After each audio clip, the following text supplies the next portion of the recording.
Salam saudaraku, selamat pagi.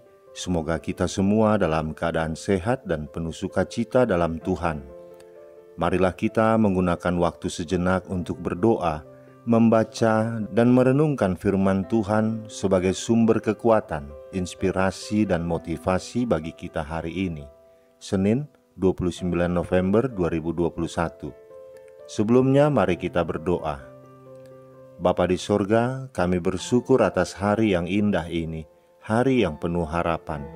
Kami akan merenungkan firman-Mu. Kiranya Roh Kudus menerangi hati dan pikiran kami, agar kami sungguh memahami firman-Mu. Dalam nama Tuhan Yesus Kristus kami berdoa. Amin.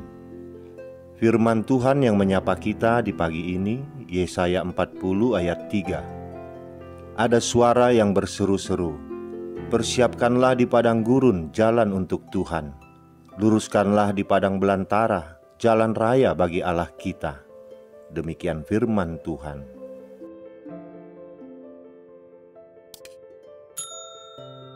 Saudaraku, padang gurun atau padang belantara ialah tempat yang kacau, tidak teratur, tidak terawat, terabaikan, tidak berguna dan sia-sia. Sebuah tempat tanpa jalan. Itulah gambaran Alkitab tentang padang belantara. Padang belantara di sini merupakan sebuah gambaran bagi kondisi rohani Israel pada waktu itu. Padang belantara ialah sebuah kiasan bagi keadaan rohani manusia yang tak bertuhan. Untuk menyambut kedatangan Tuhan, ada hal yang harus kita lakukan. Kita tidak hanya duduk-duduk menantikan. Kita harus mempersiapkan dan meluruskan jalan untuk Tuhan. Perhatikanlah baik-baik bahwa itu bukan jalan yang Tuhan persiapkan untuk dirinya sendiri. Kita yang harus mempersiapkan jalan itu. Kita yang harus meluruskannya. Ketika Ia tiba di pintu hati kita, apakah Ia akan menemukan sebuah jalan untuk dilewati atau dimasuki?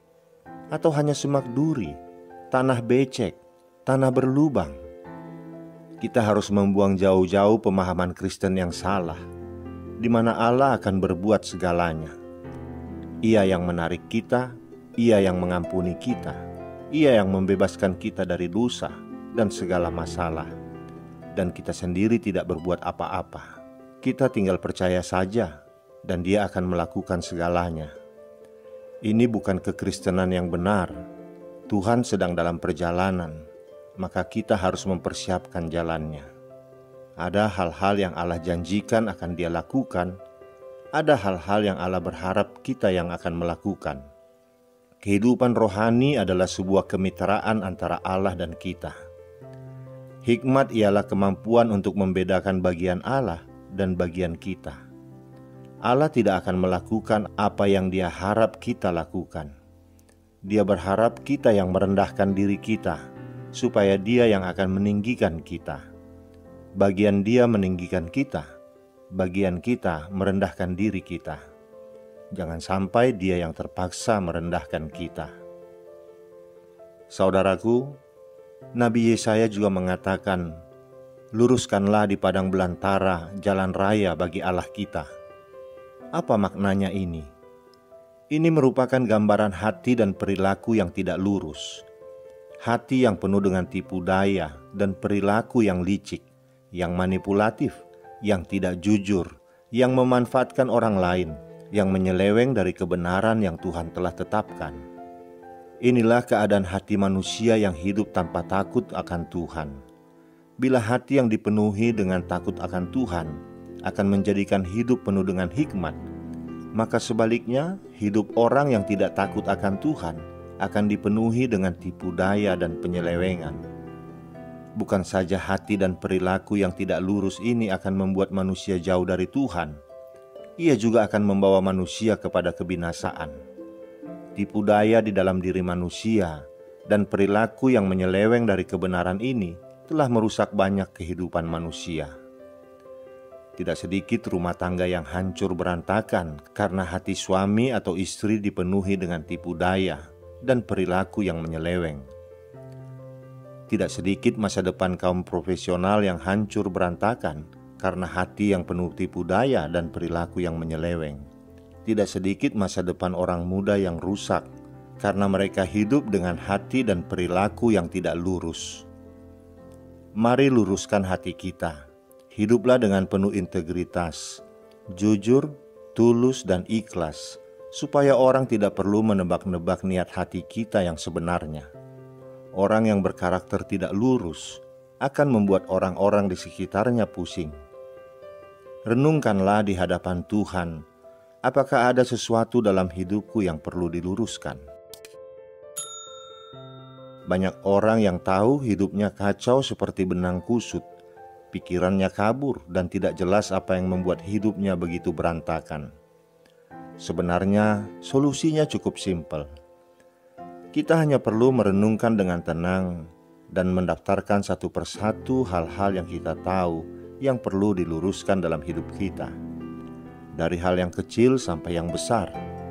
Daftarkan satu persatu dengan jelas. Jangan memandangnya sebagai sebuah gumpalan kekacauan yang besar. Mulailah dari hal-hal yang kecil, seperti merapikan tempat tidur setelah bangun tidur. Setelah itu kita bisa mulai mengendalikan hal yang lebih besar, seperti mulai rajin berdoa dan membaca firman. Kemudian lebih besar lagi, seperti selalu bicara jujur, mengatasi amarah, dan seterusnya. Saudaraku, firman Tuhan hari ini mengingatkan kita agar mempersiapkan jalan bagi Tuhan untuk hadir dalam kehidupan kita. Untuk menyambut kehadiran Tuhan dalam hidup kita, kondisi hati serta kehidupan tidak lurus harus diubah.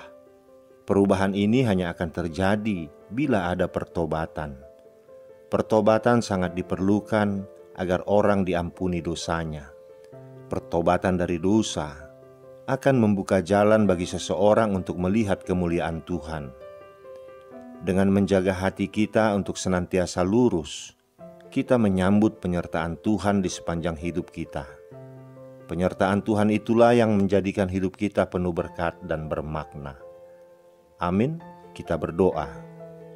Bapa di surga, terima kasih atas firman-Mu ini yang mengingatkan kami agar kami membuat perubahan dalam hidup kami.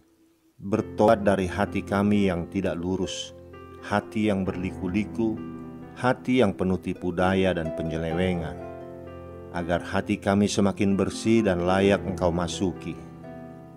Bapa di surga, tolong kami untuk membersihkan hati kami, meluruskan hati kami, agar Engkau selalu hadir di dalam kehidupan kami. Terima kasih Bapa, dalam nama anak-Mu Tuhan Yesus Kristus kami berdoa. Amin. Selamat beraktivitas saudaraku, Tuhan memberkati. Salam.